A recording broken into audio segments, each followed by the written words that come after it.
I originally didn't want to make this video, but I feel really compelled to. Disney Lorcana trading card game is not going to be an investable or collectible vehicle. It might be okay for players long term, but it's not going to be great. And here's why. Let's dive into the analytics of my group, Lorcana, Disney Lorcana TCG-Ravensburger- the first chapter established 8/30/2022 when the game was first announced. Let's take a look at the data. Let's see, how do we go there? Insights, there we go. First off, eyes on the game, tremendous. Lots of people joining. That's all commendable. I'm really happy that Lorcana is getting the reach and the eyes on the game that it will need to start up and eventually, hopefully, become a long-term game. What concerns me is the range here, the gender range and the age range.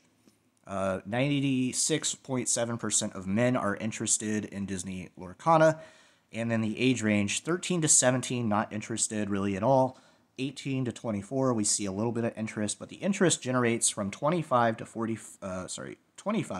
54 years of age, and I think that has to do with because the early 90s and the 90s were massive for Disney as a company. That is like their heyday of when they were just pumping out movies and everybody was just applauding and having a great time.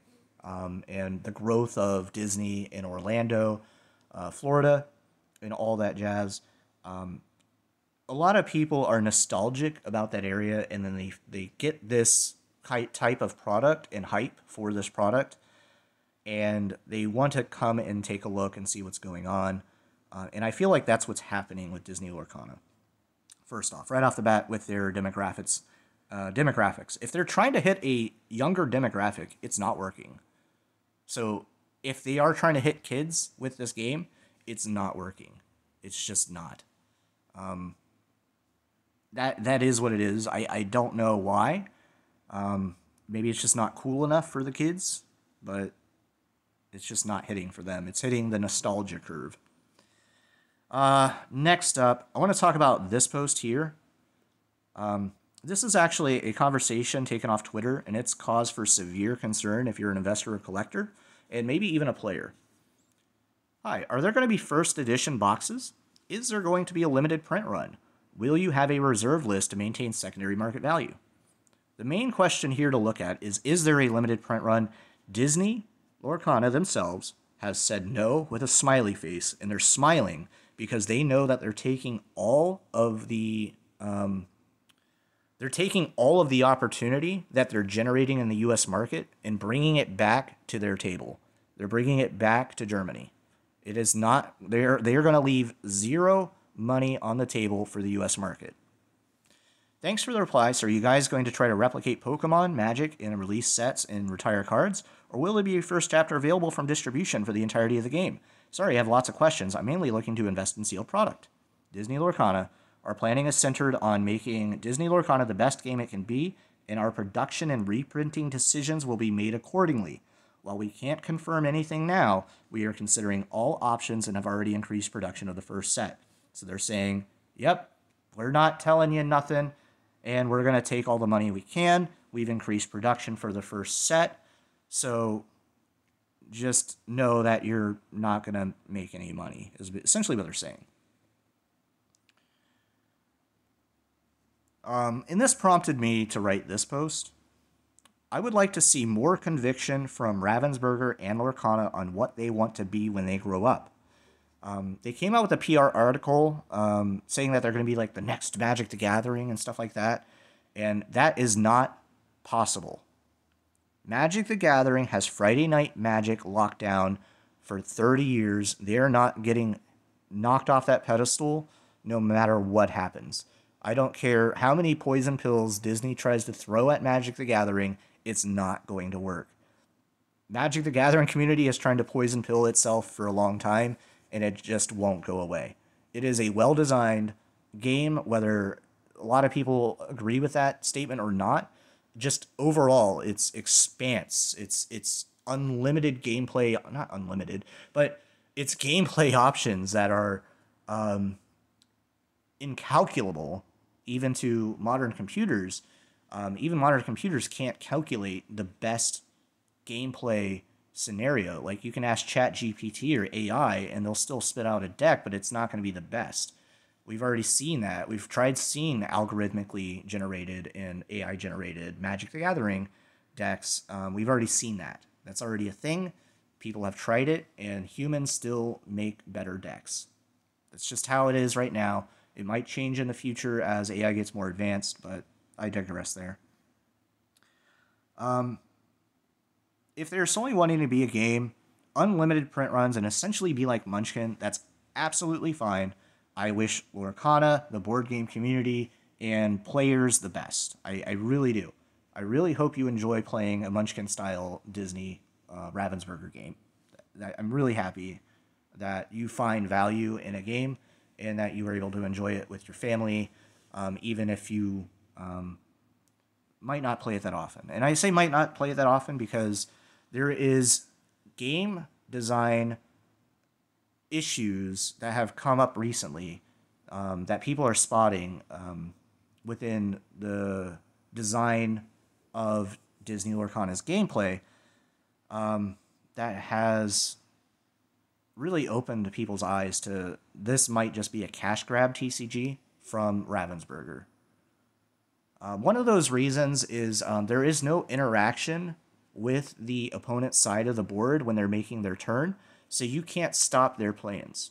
So everything is going to be based on, hey, you make your moves, and then I make my moves, you make your moves, and then there's supposed to be a give and take. However, if you are the player going first, you have a massive advantage because your opponent can't interact with you and your plans going first. So as the player going first, you are looking to win or you are looking to draw. As the player going second, you are looking to lose or you're looking to draw because you're likely not going to win in high-level gameplay. You are looking to draw. And we see that with chess because chess has that same kind of style of gameplay where white goes first, then black, then white, then black, then white, then black. And it's the same with high-level gameplay of chess. Chess, the white player goes first, and they're looking to win or draw, and then black is looking to draw or they will lose.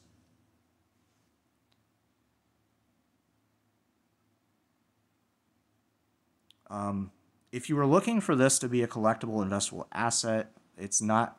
This isn't going to be the product. And that's not what a TCG nor a collectible is. A collectible is defined by having a product with a final finite supply. Print to demand, like Magic the Gathering does, means that printing for a product will eventually stop. That's because eventually demand levels will be met, and it will cost them more than it's worth to continue printing a product. So they will stop printing it and move on to other sets. A trading card game is defined by a type of card game that mixes strategic deck building elements with features of trading cards. The main feature of trading cards is the fact that they are limited and eventually have a finite supply. And that's just like stamps, and that's just like coins. And stamps, coins, trading cards all have the investable trait, collectible trait, because of that fact, because they are limited and have finite supplies. They often act as a way to store wealth in periods of economic uncertainty.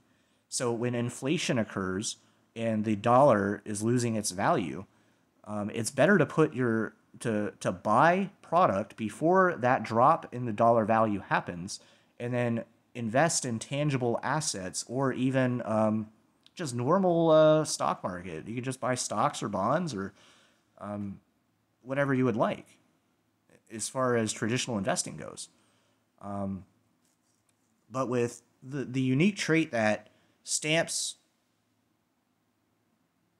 coins, and trading cards have is that they are unregistered assets, which means that they do not have a register that people can look up and see, hey, how much does this guy have?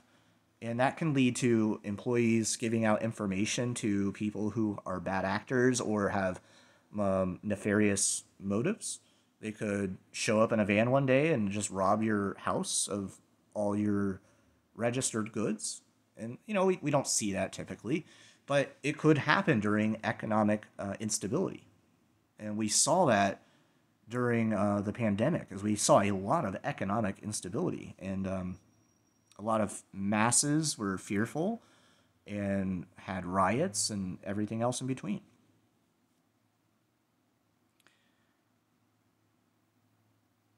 If there's zero collectability going forward, that makes Lorcana a toy and not a collectible. Again, that's perfectly fine, and I hope everybody has a fantastic time playing. Just don't expect the LGS to support Lorcana, as LGSs sell limited run products, not toys. If an LGS wanted to be a toy store, they would simply sell toys.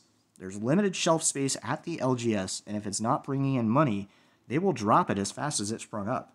And that's just the microeconomics of an LGS. You're not going to have product sit on a shelf that isn't going to be sold on a recurring basis.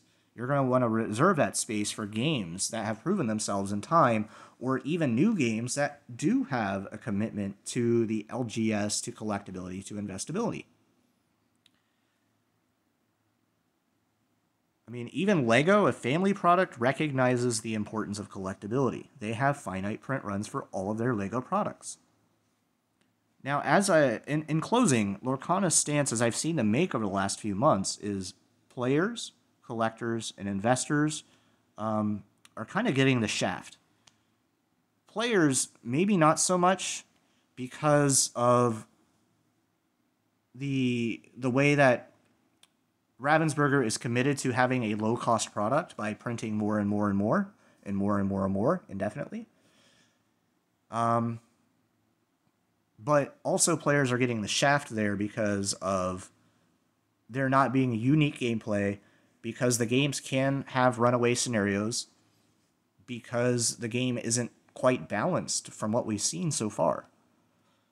Now, scalpers, this is a scalper's dream, and that's because of short-term distribution woes from holiday demand. Ravensburger chose to launch and release during the holiday season, and I'm not going to let them get away with just having that being glossed over as a fact. They chose to release during the holiday season, and that is the most irresponsible thing that they could have done, and they know that they did it, and they did it for money.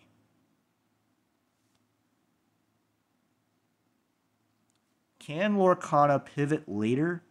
Absolutely, but they will have already lost consumer confidence, and regaining that confidence in the TCG space is extremely difficult to pull off. Flesh and Blood just had a real big scare where their values were declining almost over a year and a half, and then most recently has seen an uptick because of Fab 2.0, their commitment to creating a game that is also investable collectible. They just had Collectors Week posted up on their website, so there has been a lot more transparency as far as collectibles go in Flesh and Blood. And now we are seeing their tailspin. We see Flesh and Blood pull out of that tailspin, I should say. And a lot of games do not have that ability to do that, do not have the ability to do that. And normally it's because of leadership ego. Leadership ego, I know, is a huge issue in Disney, and I'm pretty sure it's an issue in Lorcana, in Ravensburger.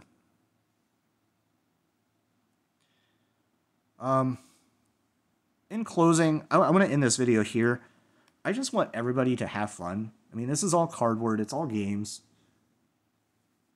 I just want to warn you. I just want to warn my fan base. Not even just like the general Lorcana fan base, just my fan base. I want to warn you. I don't think this game is going to be collectible, investable. It's going to be scalped early on, and if you're going to buy those scalped prices, you're probably going to lose out. You're going to lose out a lot of money. If you can get an early entry level price into the Disney Lorcana product and it's reasonable, by all means, go for it. Try it out. Have fun with your family. Have fun with your friends at the LGS. And then report back to the community on how the game is going. Because right now, as a player, collector, and investor, I am spending $0 on Lorcana. 0. And I was one of the biggest proponents of it early on, especially with the D23 release, and I didn't get my hands on any of the D23 promos. It was just impossible. I paid people to stand in line for the product. Multiple people to stand in line for the product at the D23 event to get the product for me. And it just didn't happen. So it is what it is. There's just insane demand. There's an insane expectation that this game is for children. There's insane speculation that just needs to be crushed on this game. It is not a unique game. It's going to be printed to oblivion eventually. Maybe not at first, but eventually. And then the people who are left holding the bags are going to be really, really pissed off. And this game is just going to fall into obscurity. Thanks for stopping by. Remember to have fun. You all have a wonderful day. And peace.